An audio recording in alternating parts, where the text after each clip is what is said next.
भगवान के लिए संपूर्ण पृथ्वी एक समान है, तो केवल भारत में ही क्यों अवतार लेते हैं प्रभु?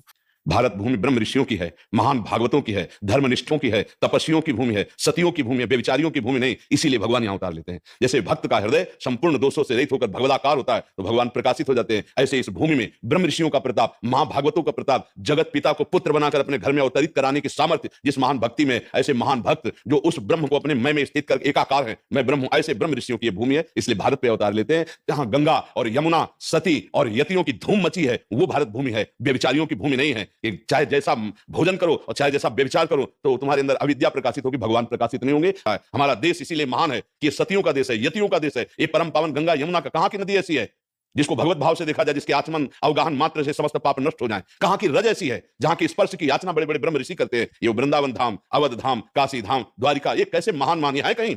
इसलिए भारत भूमि ऋषियों की भूमि है, यतियों की भूमि है, महाभागवतों की भूमि, इसलिए भगवान यहां अवतार लेते हैं।